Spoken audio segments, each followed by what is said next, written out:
ॐ भूर्भुवः स्वः तत्सवितुर्वरेण्यं भर्गो देवस्य धीमहि धियो यो नः प्रचोदयात्। ॐ शान्ति शान्ति शान्तिः. Namaste, my dear friends. I am starting a series of new videos on the spiritual teachings of Swami Brahmananda. Swami Brahmananda was a direct disciple of Paramhansa Bhagwan Sri Ramakrishna. He was one of the very close devotee of Bhagwan Sri Ramakrishna Paramahansa. I start the first video on the first chapter, meditation and realization. This conversation took place at Banaras in 1921. Devotee: Maharaj, I am practicing japam and meditation, but I have not yet acquired any taste for these. Somehow or other I am struggling on. What must I do? Swami Brahmananda replies, is it possible to have that taste in the beginning? No. Struggle hard to attain it. Concentrate all your energies on its achievement and never for a moment pay heed to other matters. Apply yourself wholeheartedly to it and to it alone. Onward, onward. Never be satisfied with your present state of mind. Try to create within yourself a burning dissatisfaction. Say to yourself, what progress am I making? Not a bit. Sri Ramakrishna used to say to the Divine Mother, Mother, another day is gone and I have not seen these. Every night before you go to bed, think for a while how much time you have spent in doing good deeds, how much again in doing useless thing, how much time you have utilized in meditation and how much you have wasted in idleness. Make your mind strong through tapasya, austerity and brahmacharya, continence. In rich man's house they keep a Darwan porter whose duty is to prevent thieves, cows, sheep, etc. from entering the compound. The mind is man's Darwan. The stronger the mind becomes, the better. Mind has also been compared to a restive horse. Such a horse generally takes the rider along the wrong path. Only he who can hold a tight rein and check the horse can go the right way.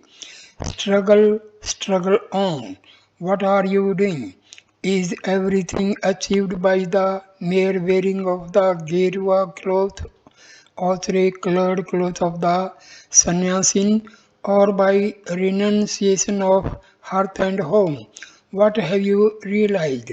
Time is flying. Do not waste a single moment. You will be able to work hard only another 3 or 4 years at the most. Afterwards, both body and mind will become weak and infirm, and you will not be able to do anything. What can be achieved without diligence? You are thinking, let us first of all have yearnings, faith and devotion. Then we shall do our sadhana, spiritual practice. Is it that possible? Can we see the day without the break of dawn? When the Lord comes, love, devotion and faith follow him as his retinue. Can anything be achieved without tapasya? Brahma at first heard tapas, meditate, tapas, meditate, tapas, meditate. Do you not see what a severe tapasya even the avatars, incarnations of God, had to perform? Has anybody gained anything without labor? Buddha, Sankara, and others, what tremendous austerities they practiced in their lives, what burning renunciation they possessed, what severe sadhana they performed. Real faith cannot be had in the beginning. First realization, then faith. But at first the sadhaka, aspirant, has to pin his faith, blind faith, it may be to the precepts of his guru, spiritual teacher, or of some great soul, then only can he advance towards the goal. Do you not know the parable of the austere as told by Sri Ramakrishna? The austere floats about on the surface of the sea with its shell wide open just for a little drop of the Swati rain falling when the star Swati or Arcturus is the ascendant. As soon as it gets a raindrop, it dives down to the ocean bed and there forms a fine pearl like the oyster. You too should be up and doing and then dive deep into the ocean of meditation.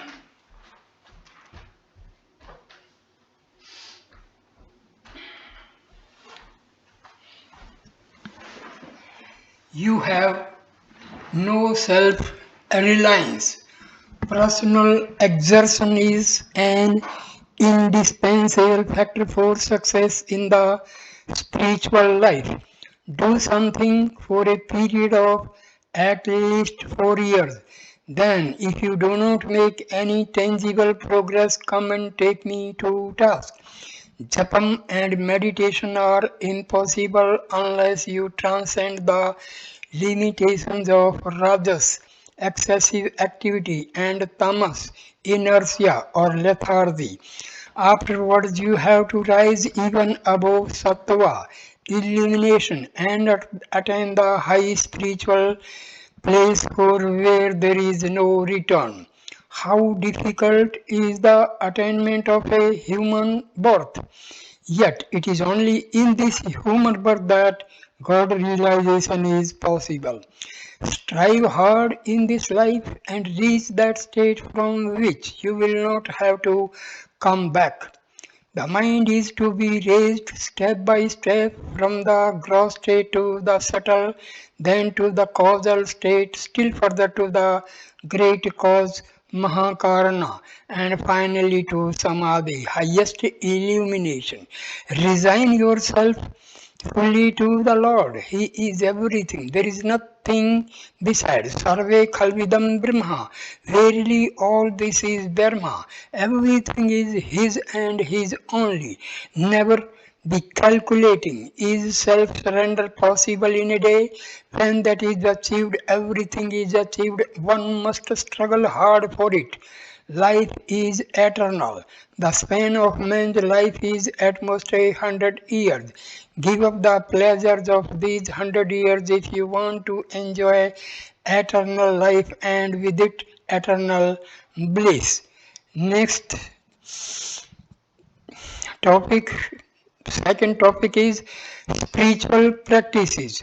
This conversation took place at Banaras. The Swami, are your religious practices going well? Devotee, or you can say disciple. No, Maharaj, with all my efforts, I see no spiritual unfoldment. Hence, find no peace of mind. Evidently, we are born with evil sanskaras, impressions, and these stand in the way of our spiritual progress. Swamiji, my boy, you should not think this thus. Practice japam at dead of night. If you cannot do it at that time, do it during the early hours of the morning. Perform prascharna. Do not waste your valuable time anymore. Lose yourself in prayer and meditation, and all inner truths will come by themselves if you practice sadhana for some time. Usually it implies regular japam or the repetition of the name of the deity a prescribed number of times, followed by homa and other ceremonies. Additional japam is also permissible in place of these ceremonies. The spiritual aspirant should not take much food at night. At first take three-fourths of your usual diet, then reduce the quantity to half. In the beginning you may feel some weakness of the body, but the body will be alright after some time and well and will remain active and in perfect condition. The Swami then referred to the days when he practiced sadhana in the company of his brother disciples and said, "We used to take only a single meal during the whole day and night." Swamiji, a sadhaka should first learn about the spiritual path from some great soul, then follow it methodically. If he does it haphazard, he cannot achieve much success. Again, if he gives it up, he will have to put forth double and the usual effort to gain the desired result. But no endeavor is lost. Lust, anger, greed gradually go away from him who leads the spiritual life. Your mind is now covered over by rajas activity and tamas inertia. It must be made pure and subtle and raised to the state of sattva, illumination. Then you will find pleasure in religious practices and will also feel inclined to devote more and more time to them. Later on, when the mind attains perfect purity, you will naturally devote yourself to spiritual culture. The mind is at present on the gross plane. Consequently, it leans towards gross things. But when it becomes awakened, it inclines naturally towards the spiritual. When it grows subtler, its capacity also increases, and the aspirant is able to understand within a short time the truths about God. When you sit in meditation, first think of a blissful divine form. This will have a soothing effect on your nerves and mind. Otherwise, meditation will become dry and tedious. Think of the form of your Ishtam, ideal, as smiling and full of bliss. While away your time no longer. Now the senses are strong and must be kept under control. This is no doubt a troublesome task, but practice sadhana continuously for 7 or 8 years, then you will enjoy the fruits of your practice, the peace and bliss thereof. Many women devotees have attained spiritual illumination. Should you not also strive for it? But women have greater faith than men. That's why they succeed in a comparatively short time. Believe me, the Lord is always with you. If you practice a little, He will extend His helping hand to you. It is He who is protecting us all from miseries and troubles. How unbounded is His grace! How can I describe it to you? You have been only hearing of all these spiritual things. Now realize them. You have done enough study and reasoning. Now do some spiritual practice. First take up that aspect of God which appeals to you most. Follow your own path of sadhana. When you realize God through it, you will feel the joy of realizing Him also in other aspects and through other paths. One should meditate on the form of the ashram along with japam. Otherwise, japam does not become effective. If you cannot think of the whole form, think only of a part. Begin your meditation on the lotus feet of the deity. Continue to do even if you fail in the beginning. Why should you stop until you succeed? Succeed you must. Practice will make everything easy. Is meditation an easy affair? Remember, it is next only to samadhi. Try to leave everything to the Lord. Resign yourself wholly unto Him. Then through your sadhana, self-surrender and everything will come from within. Third topic, worship and meditation. Conversation took place at Banaras. Devotee K. Maharaj, you spoke to us of the practice of puja, worship, meditation, continence, and study of the scriptures. What does puja mean? Swamiji. Puja means both external and mental worship. In external worship, certain accessories such as flowers, incense, and water are necessary. It is difficult to get these things always, so mental worship is more convenient for you. After worshipping the Ishtam, chosen ideal, mentally with padaya, water for washing the feet, flowers and incense, which are offered in external worship. Practice meditation and mental japam.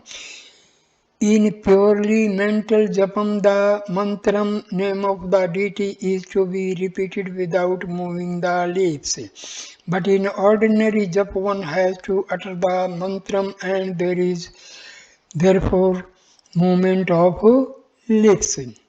In meditation,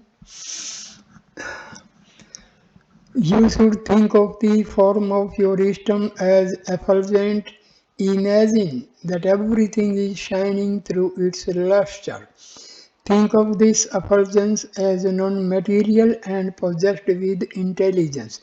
This kind of meditation will later on develop into meditation on the formless and infinite aspect of God. In the beginning, the aspirant has to take the help of imagination. Later on, when he develops his spiritual sense, he will feel the presence of the divine.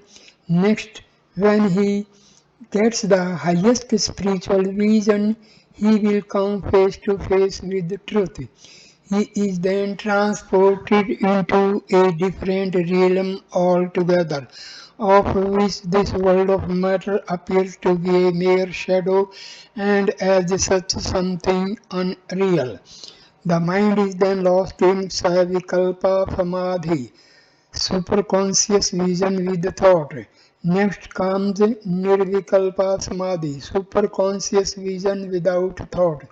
There is then the realization of that which is beyond thought and speech. In this state, there is nothing to be seen, nothing to be heard, everything is lost in the infinite. When one attains to this state, one can bring down the mind only with great effort to the world of phenomena which appear to be unreal. It is Dvaita Vivarjat, beyond duality and non-duality. Some persons attaining to this state took upon the body as an obstacle in the way of unbroken spiritual experience and cast it off in samadhi. It is like the breaking of an earthen jar. Sri Ramakrishna used to give a beautiful illustration to explain the highest state of spiritual realization. Suppose there are 9 pots full of water, the sun reflected in each one. You break the pots one after another until only one is left. With the sun reflected in it, finally even this last pot is broken. Then whatever is there. It can neither be seen nor described.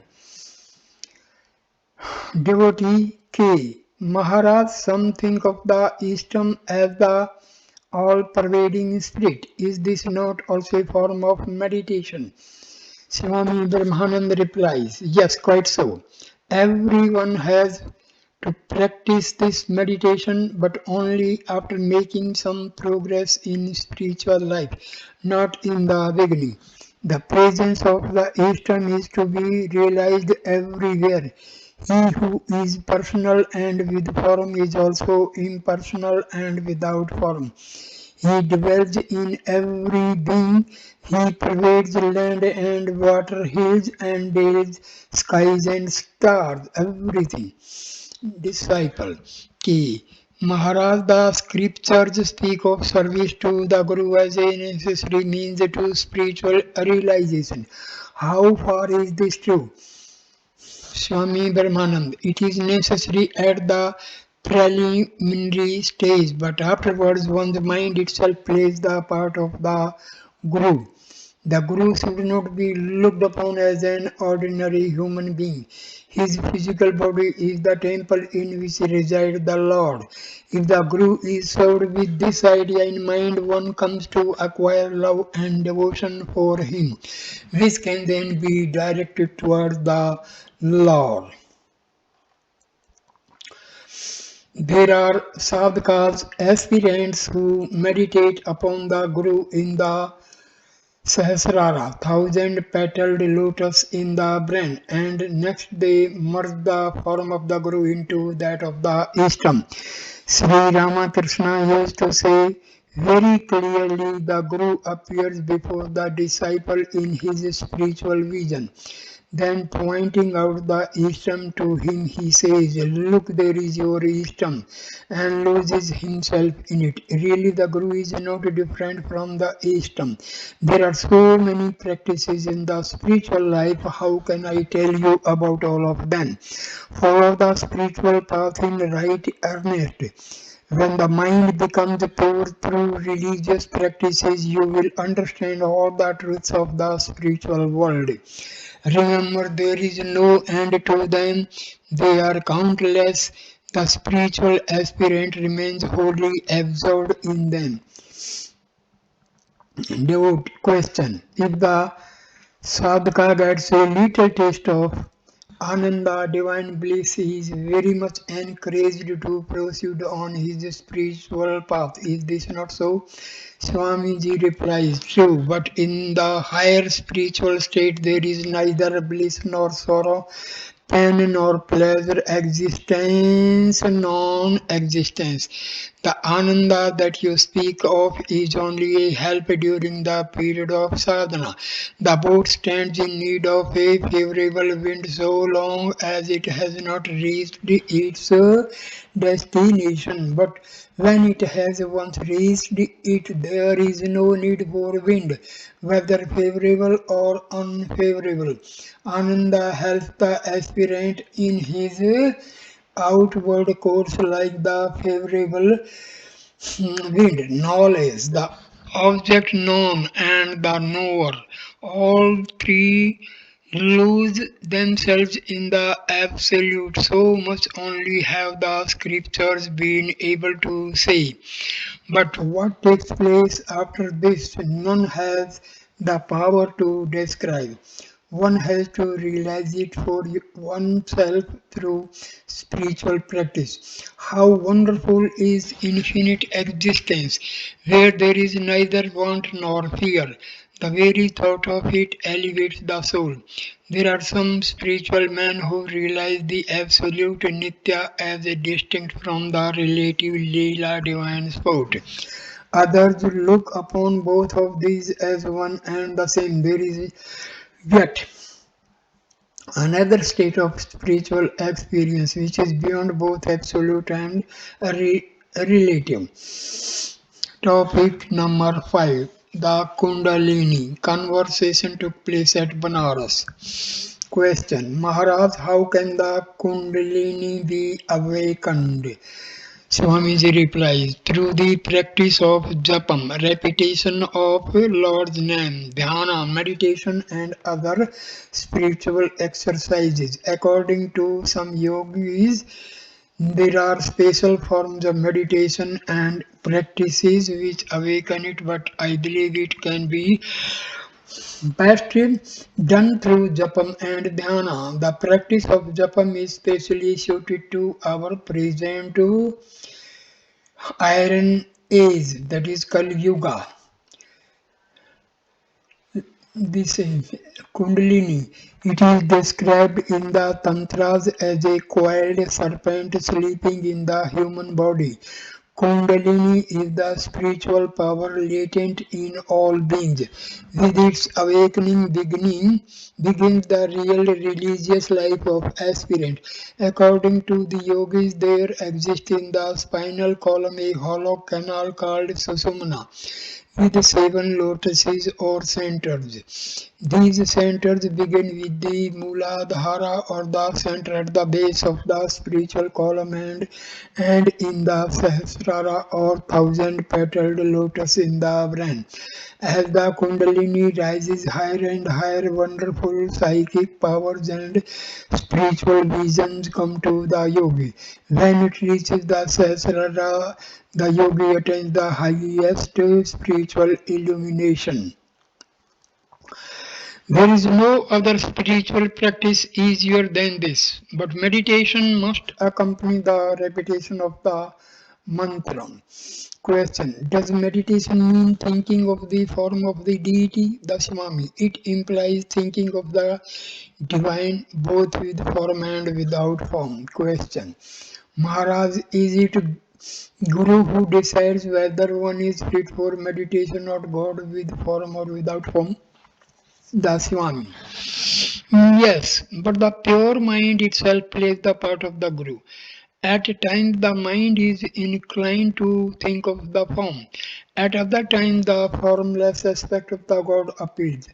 The other Guru cannot be had always.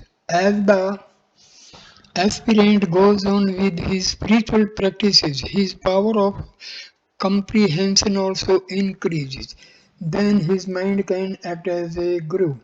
The Yoga Vasishtha Ramayana says that mental energy is wasted through various distractions. A part of it is drawn to the body, another part to the senses, still another part to the objects of sense.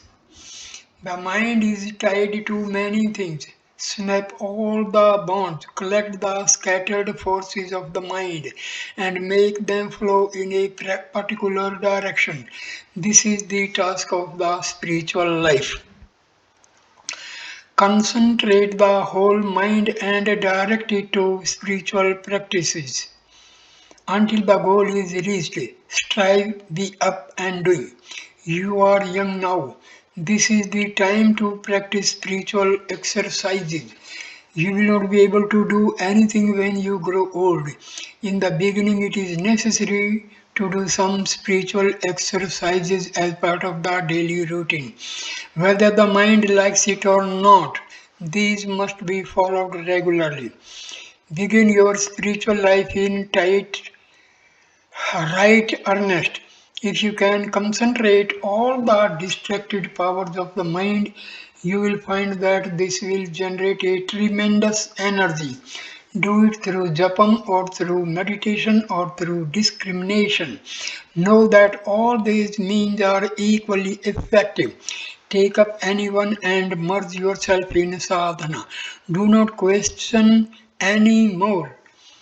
First do something, then come and ask questions if you have any. Question: Maharaj, is it true that the Kundalini awakens by the grace of the Guru? Swami replies: through the grace of the Guru, not only can the Kundalini be roused, but everything else can be had, even the knowledge of Brahma. But this grace cannot be attained easily, one has to strive one's utmost to get it. Ask the mind in your calm moments if you have done any spiritual practice. It will tell you that you have done absolutely nothing. Practice some spiritual discipline. Begin now. Devote yourself to this and this alone. Do not pay heed to anything else. Plunge into the very depth of your soul. Topic 5: Work and Worship. Conversation took place at Banaras.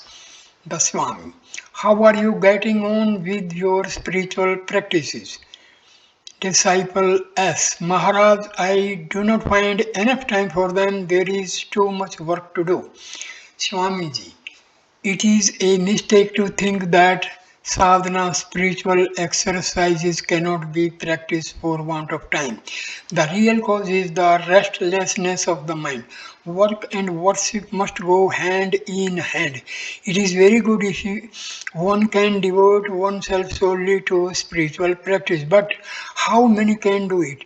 Two types of men can sit still to doing nothing. One is the idiot who is too dull to be active. The other is the saint who has gone beyond all activity. As the Gita says, without performing work, none can reach worklessness. One can attain knowledge merely through the discipline of work. As we see, even those who give up work and lead a retired life have to spend a good deal of their time in putting up thatches, cooking food, and doing other things. Instead of working for yourself, work for the sake of the Lord. Know that all the work you have to do is Sri Ramakrishna's and Swami Vivekananda's. If you can work with this idea, your work will not bind you. On the other hand, it will improve you in every way spiritually, morally, intellectually, and also physically. Offer your body and soul at the feet of these great teachers. Give yourself up wholly to them. Be their servant and tell them, I give you my body, soul, and all I have. Do with them what you will. I am ready to serve you to the best of my power. If you can do this, the responsibility of your spiritual welfare rests with them. You need not bother about yourself anymore, but you should resign yourself in the right spirit. You should you should not do it with a double doubting heart, taking the name of the God and at the same time keeping your clothes untouched by water. We led a wandering life for 5 or 6 years and then set ourselves to the work. Swamiji, Swami Vivekananda called me aside one day and said, there is nothing in a wandering life. Work for the sake of the Lord. We did various kinds of work, but I do not think it did us any harm. Rather, it did us great good. But we had strong faith in Swamiji's words. I tell you, you must have infinite faith in these two great souls, Sri Ramakrishna and Swamiji, and work for their cause. Do not be afraid. This reference is to Sri Ramakrishna's parable of the milkmaid and the Brahmin priest. A milkmaid used to supply milk to a Brahmin priest living on the other side of a river. Owing to the irregularities of boat service, she could not deliver the milk punctually every day. Once being rebuked for her delay, the poor woman said, what can I do, sir? I have to wait a long time for the boatman. The priest said, woman, people cross the ocean of life by uttering the name of God and cannot thus not cross this little river. The simple-hearted woman believed the priest, and from the next day she began to cross the river uttering God's name. One day the priest asked her why she was never late as before. The woman replied, I crossed the river by uttering the name of the Lord as you bade me do. The priest could not believe this and wanted to see himself how the woman crossed the river. The woman took him with her and began to walk over the water, repeating the name of the Lord. But looking behind, she saw the priest following timidly, holding up his clothes. How is it, sir? She said. You are uttering the name of the Lord, but at the same time, you are trying to keep your clothes untouched by water. You do not fully rely on the Lord. Complete resignation and absolute faith in God are at the root of all miracles. Do not be do not be afraid. Keep yourself faith firm. Hereafter, many will try to shake your faith by saying the work you have taken up has nothing to do with Sri Ramakrishna or Swamiji, but pay no heed to them. Even if the whole world stands against you, never give up what you have once believed to be true. Disciple S. It is very difficult to devote oneself exclusively to spiritual practices. I tried but could not continue for a long time. Swamiji replies, why do you think that you cannot do it?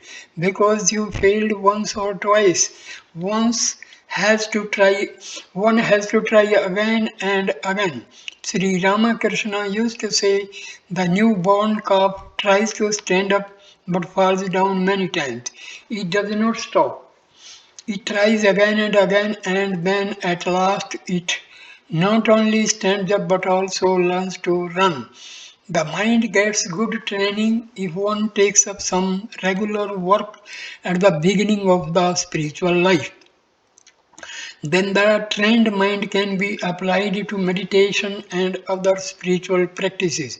The mind that is allowed to drift will drift at the time of spiritual practices also.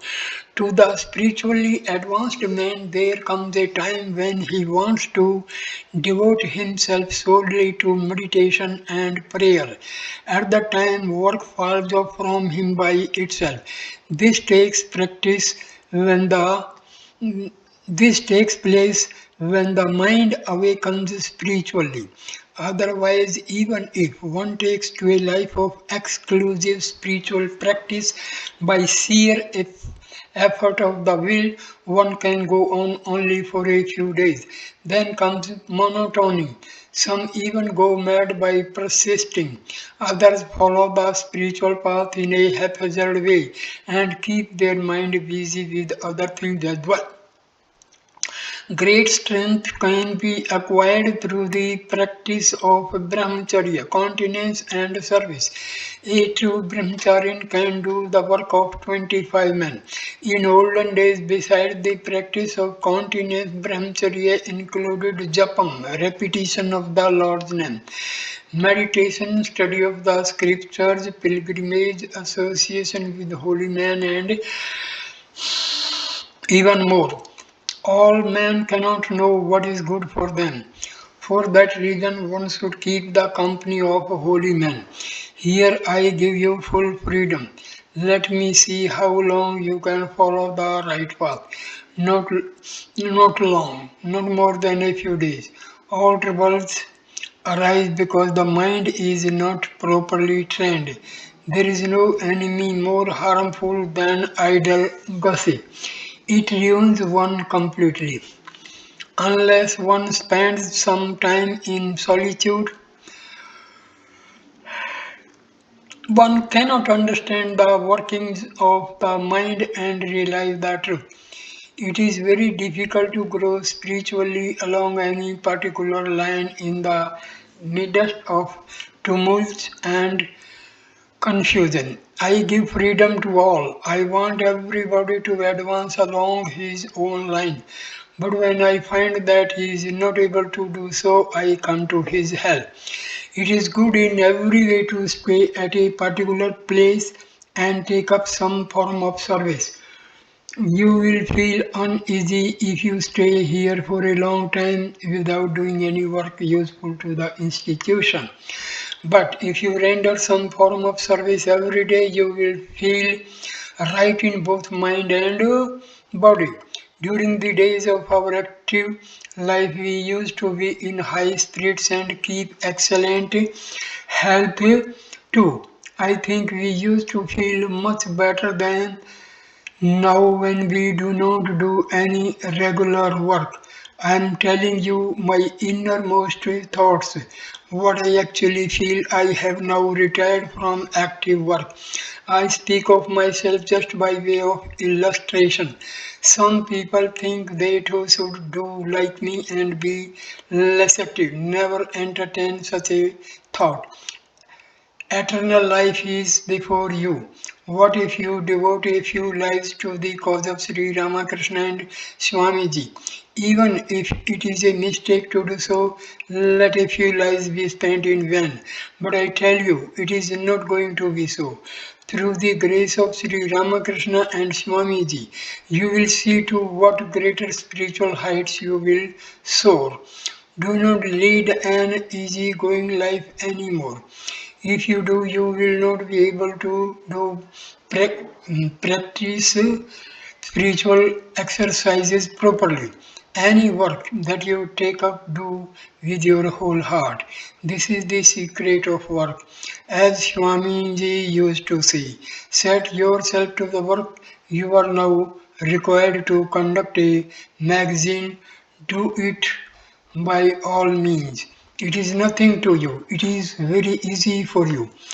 Before you begin to work, remember the Lord and offer your salutations to Him. Do the same at intervals in the course of the work and also after you finish it. Spend all your time in thinking of the life teachings and commandments of Sri Ramakrishna and Swamiji. Know in your heart of hearts that the work you do is for their sake. Topic number 6, happiness. This conversation took place at Banaras, the Swami. Do you know why I ask seriously all of you to devote yourselves heart and soul to the Lord? When we were of your age, Thakur Sri Ramakrishna used to push us and make us do our spiritual practices. In boyhood, the mind remains plastic like clay. It receives an indelible impression from whatever it comes in contact with. So long as clay remains soft, you can give it any shape you like. But when the clay is burned, this cannot be done. Your mind now is like unburnt clay. It can be molded in any way you want. It is still pure and untainted, so it can be directed very easily towards God. If the mind is kept wholly occupied with the thoughts of the Lord from this time on, no foreign thought can disturb it.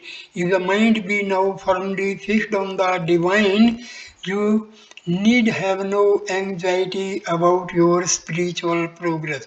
The mind is like a packet of mustard seeds. If the seeds are once scattered, it is very difficult to gather them up. So I ask you to mold your mind before its energy becomes scattered. When you grow old and energy of your mind has been frittered away, you will have to make very strenuous efforts to concentrate it. If you will experience tremendous difficulty when you try to focus it on a particular object, do you not see how impressionable is the mind of a little boy? You are now like him. If you want to mold yourself, strive for it earnestly from your 16th to your 30th year. After that, there is less chance of achieving illumination. Up to the 30th year, the body and the mind remain fresh. That is the time when the mind can be given a definite shape. But you must labor hard and devote yourselves heart and soul to your ideal of life. Whatever impression the mind may receive during youth will last throughout life. If therefore you have determined to lead a holy life in order to realize God, try your utmost from today. Your health is alright now. The mind also is plastic. This is the time for spiritual practices. Mold your mind through constant struggle. If this period of your life goes by, it will be more difficult to do anything afterward. If you can leave a strong stamp on the mind during this period, if you can make God the be all and all of your existence, if you can devote yourselves sincerely to realize Him, you will be free from all sorrow and pain. No misery, no unhappiness will be able to throw you off your balance. You will become the inheritor of everlasting bliss and joy divine. What does man want? He wants happiness. How he runs after it, what plans he makes, what strenuous efforts he puts forth. But does he get it? After many attempts, after many plans, he is baffled. He plans again and again, but to no purpose. In this way, his whole life ebbs away. He has not the good fortune to enjoy peace and happiness at all. He toils hard like a ordinary laborer and in return reaps sorrow and pain. Then he departs from this world, thus he lives and dies in vain. Nothing better can be expected by one who runs after empty pleasures, forgetting the goal of life. If you wish to attain real happiness, you must sacrifice all worldly pleasures, all attachment for fleeting joys, and direct the whole energy of your mind towards God. The more you advance towards Him, the greater the bliss you will realize. The more you mind, the more your mind becomes attached to the world and to sense enjoyments, the more will you suffer. Do you know the nature of the ordinary man? He seeks only pleasure, joy, and diversion. And he makes this mistake from the very beginning. 99% of those who seek happiness do not know what it really is. They grasp at whatever they find near at hand and believe they have got the thing they seek. Then when they are disappointed, they take up something else, and when again they fail, they bemoan their lot, but see the folly of it. They are disappointed again and again, still they will not change their course, they will not take up the right path. They pass their lives receiving blow after blow and bewailing their destiny. Thakur Sri Ramakrishna used to compare them to a camel. The camel will not take good grass even when close by. He knows well that thorny grass makes the mouth bleed, but still it insists on eating it. In the same way, man suffers because of wrong thoughts and wrong desire. Your boys, very young boys, your mind has not yet received any evil impression from the outside world. If you can struggle hard, from now on you will be able to escape life's sorrows and miseries. Whatever the riches you may possess, whatever your chances of living a happy and prosperous life, how wide your circle of friends and well-wishers, you will not have real happiness. All these things last for a few moments or at the most an hour. They do not last longer. Then comes a reaction of misery. Thus reaction follows action. If one is to attain true and eternal happiness, one must aspire after that joy, which brings no reaction in its train. Wherein lies the true and eternal happiness? It lies in realizing God.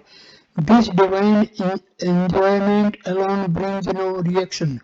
All other kinds of enjoyments you can name are followed by reaction. And you must know that wherever these wherever there is reaction, there is sorrow and suffering.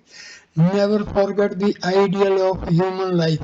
This life is not given us to while away in eating, drinking and sleeping like an animal in idle gossip and such things.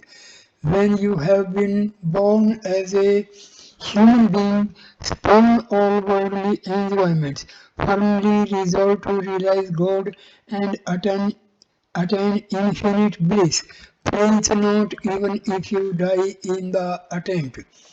Why have you come away from your hearth and home in the name of God Thakur Sri Ramakrishna?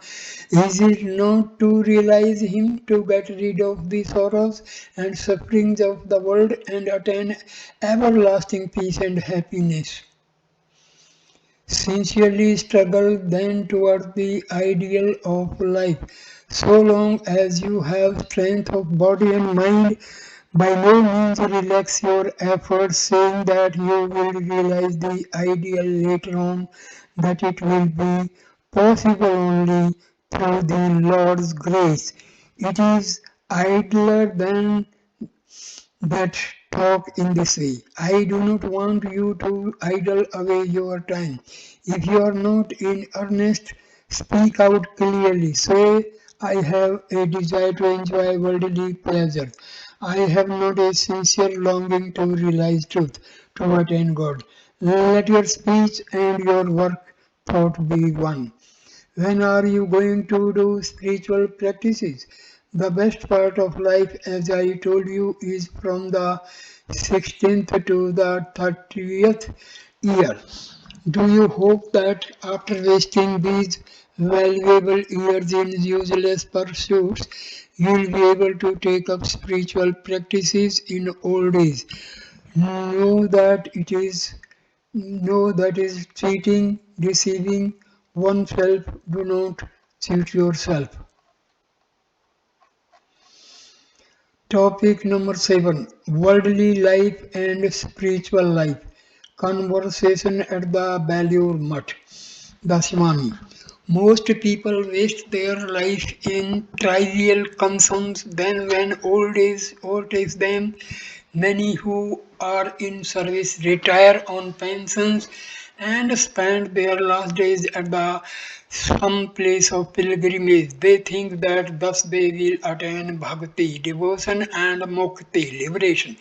They hope also that the tirthas, places of pilgrimage, will enable them to expiate all the sins they have committed. Is it not sheer madness to think thus? What else can it be? He who firmly believes in the purifying power of the tirthas will no doubt receive some spiritual impetus therefrom.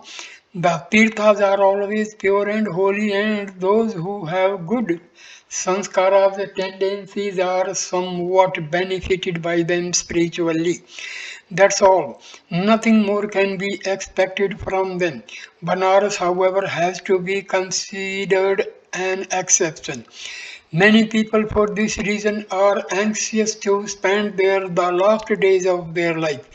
They entertain the firm hope that they will attain liberation if they pass away in that sacred city. The true it is that a man is freed from the bonds of samsara, birth and death, if he breathes his last at Banaras. Vishwanath is the Lord of the universe, and strange and inscrutable are his ways. It is desirable to live at a life in misery and suffering and then attain mukti liberation. Is it not wiser to enjoy the present life in the ecstasy of devotion and spiritual practice and then once for all enter the portals of infinite bliss? As Thakur Sri Ramakrishna used to say, you can enter a house through its front gate or through its back door. But which of these is better? When it is possible to gain entrance through the front gate, why should we enter through the back door? Decide now which of these two you you should choose momentary happiness or infinite bliss. The pleasure of this life or the everlasting peace of the life beyond.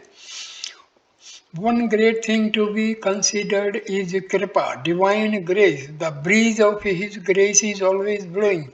Only unfurl your sails and you will have it. How can you catch the breeze if you keep yourself furled?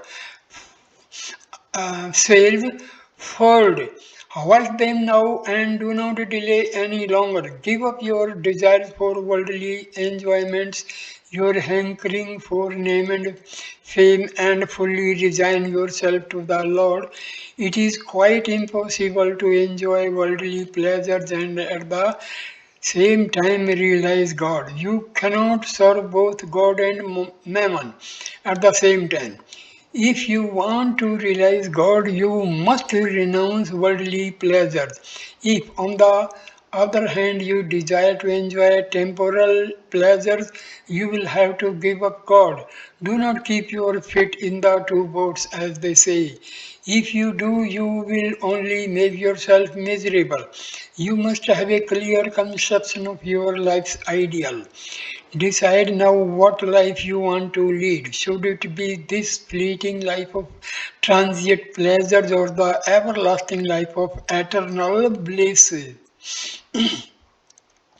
You are young, boys, innocent, and dullness. Worldliness has not yet left its impressions on your mind. If you will be up and doing now, you can escape from the clutches of the trials and tribulations of worldly life. See that your principles are fixed even now. If it is not done now, it will never be done. Mere skipping on the surface will be of no avail. Hold to your ideal, hold fast and never loosen your grip.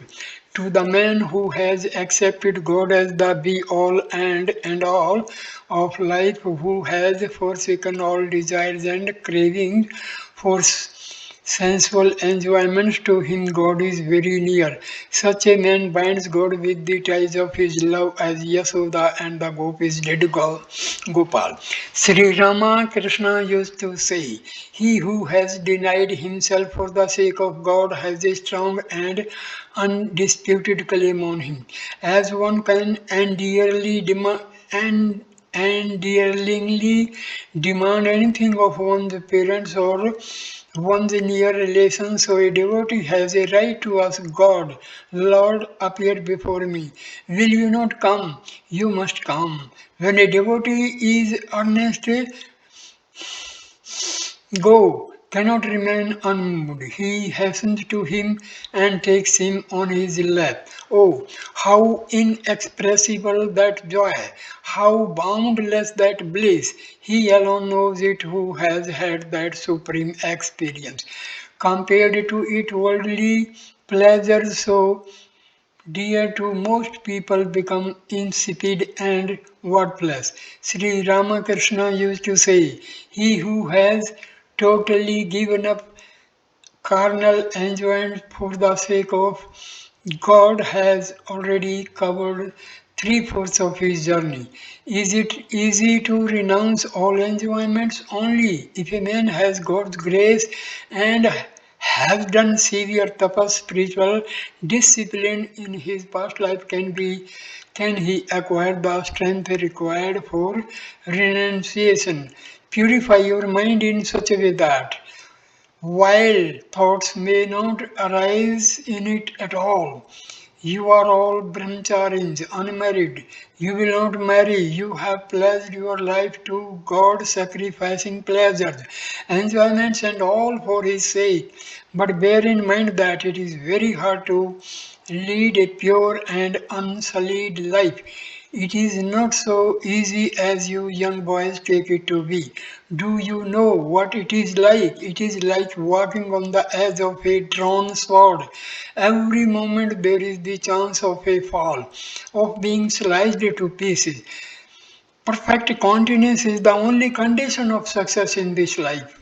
And it is difficult, nay, impossible to practice absolute purity without love and faith in God. You have to live in a world full of passions and enjoyments. Every day you have to see, therefore, you more than 99% of the people are running mad after sensual pleasures.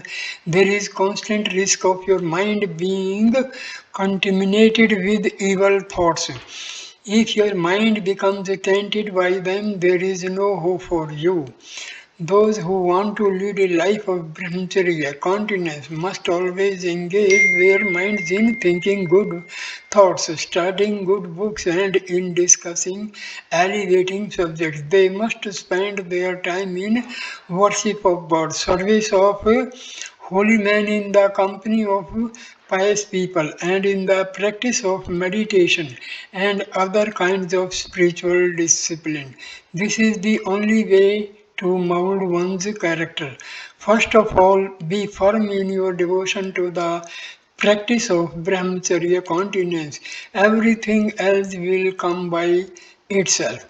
Perfection in continence cannot be attained without sadhana, spiritual practices, and without perfect continence, realization of God is impossible.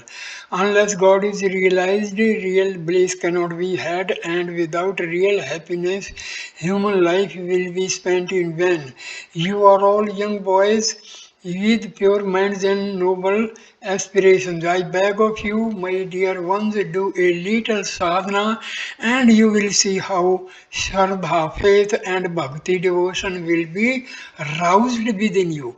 You will become heirs of immortal bliss. You will be blessed with the vision of your Ishtam, chosen ideal, with the vision of God. You will then attain to the ultimate goal of human life. So I end this video here. Thank you for watching this video. Please like, comment and share the video and subscribe the channel. Video number 2 will start eighth topic, that is realization through self-surrender, and page number 63. So thank you my dear friends. Namaskar.